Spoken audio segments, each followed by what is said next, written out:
Fala minha gente, beleza? Vamos continuar a falar de função afim. E hoje eu vou trazer uma dica massa para vocês. Vem cá.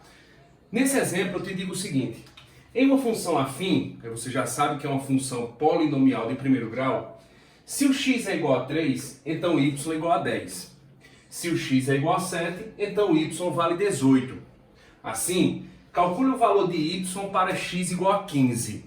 Vê só. Se eu peço para você determinar o valor de y e te dou o valor de x, você vai precisar da função. Que função é essa? Vem cá. No início foi falado que a função era polinomial de primeiro grau. Então você já deve saber que essa função é do tipo y igual a ax mais b. Para conhecer a função, eu preciso dos valores de a e de b. Para isso, eu tenho que ter pelo menos 2 pontos dessa função. E ele me deu. Ele me deu o ponto 1, que foi o ponto 3, 10. Quando x é 3, o y vale 10. Então o ponto seria 3, 10. E o ponto 2, ele disse que quando x é 7, o y vale 18. Então ele me deu o ponto 7, 18. Uma saída que eu mostrei para vocês foi a seguinte. Como calcular o valor de A? A é a taxa de variação. Então você pode calcular como a razão entre o ΔY e o ΔX. Ou seja, você pode calcular o A como sendo a razão entre o ΔY e o ΔX. Nesse caso, nós teríamos o seguinte. Eu posso fazer nesse sentido aqui, ó. 18 menos 10... 18 menos 10 dividido por 7 menos 3. Lembra que tem que ser o mesmo sentido. No caso aqui, 7 menos 3. 7 menos 3. Então nós temos 8 dividido por 4. Portanto, nós concluímos que o A vale 2. Beleza. Encontrei o valor de A. Quando você encontra uma constante, você já substitui na função. Daí nós temos y igual a 2 vezes x mais b. Ora, encontrei o valor de A, substituí na função. Perfeito. Agora, como é que eu vou fazer para encontrar o valor de b? Se é um coeficiente, basta você substituir um ponto na função. Aí você escolhe, ou você escolhe o ponto 1, ou você escolhe o ponto 2, tanto faz. Nesse caso, eu poderia dizer aqui, ó, que quando x é igual a 3, o y vale 10, que é o primeiro ponto. Substituindo na função, nós teríamos 10 igual a 2 vezes x mais b. Então, 10 vai ser igual a 6 mais b. Portanto, B vai ser igual a 10 menos 6, que é 4. Massa! Encontrei o valor de B. Como eu falei, quando a gente encontra o valor da constante, o que é que a gente faz com a função? A gente substitui o valor dessa constante. Por fim, nós teremos 2x mais 4. Esse ou essa é a lei que define a função do nosso problema. Chegando aqui, o que é que eu vou fazer agora? Ora, se eu tenho a função e tenho o valor de x, eu substituo o x para encontrar o valor de y. Então, ó, se x é igual a 15, nós teremos, olha só, y vai ser igual a 2 vezes 15 mais 4. Isso significa dizer que o y vai ser igual. 2 vezes 15 é 30, 30 mais 4 é 34. Está resolvido o nosso problema. Agora, é uma dica que eu vou te dar. É uma dica massa. Você, num caso como esse, você não precisa desse trabalho todo. Por quê?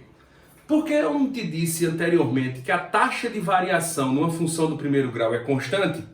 Então, se ela é constante, se ela é sempre a mesma, a gente pode afirmar que existe proporcionalidade na variação do x e do y. E como vai funcionar isso? Vem cá. Você vai fazer o seguinte, eu vou dividir aqui para não misturar. Eu vou dividir aqui para não misturar as duas resoluções. E eu vou te dar um método alternativo. O que é que nós vamos fazer? Eu vou pegar aqui e montar uma tabelinha. Olha só. Eu vou montar uma tabelinha com os valores de x e de y. Então eu vou pegar aqui o x e vou pegar aqui o y. Na questão, o que foi que ele nos forneceu? Quando x é igual a 3, o y vale 10. Então eu vou colocar aqui, ó. Quando x é 3, o y vale 10.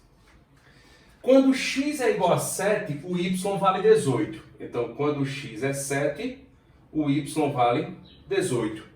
E a pergunta dele foi: quando x vale 15, quanto é que vale o y? Vem cá.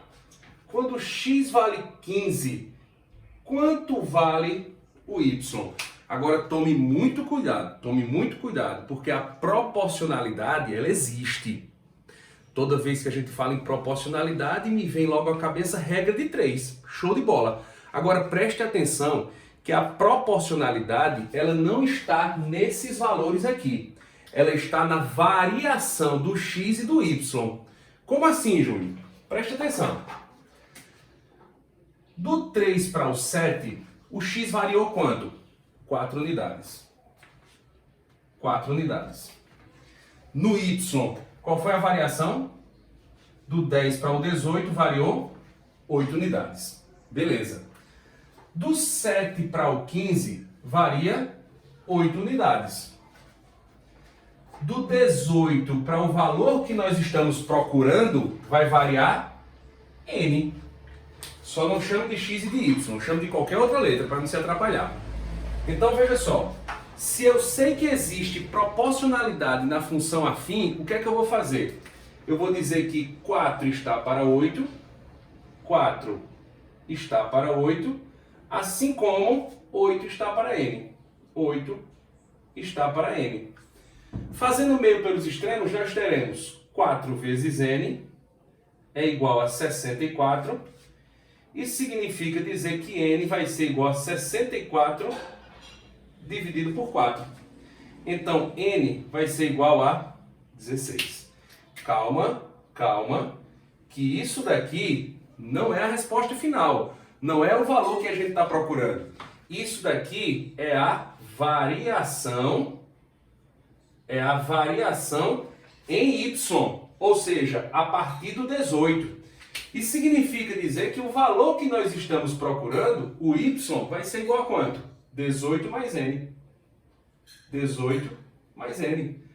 Só que o n vale quanto? 16. Então, y vai ser igual a 18 mais 16, que é igual a 34.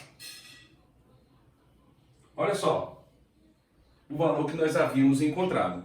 Então, a dica muito importante, isso sempre vai poder ser utilizado na função afim, na função do primeiro grau. Por quê? Porque a variação na função do primeiro grau é sempre constante. Isso significa dizer que existe proporcionalidade. Se existe proporcionalidade, a gente pode usar uma regra de 3 na variação do x e do y. Beleza? A variação entre o x e o y é que é proporcional. Tranquilo, minha gente? Valeu!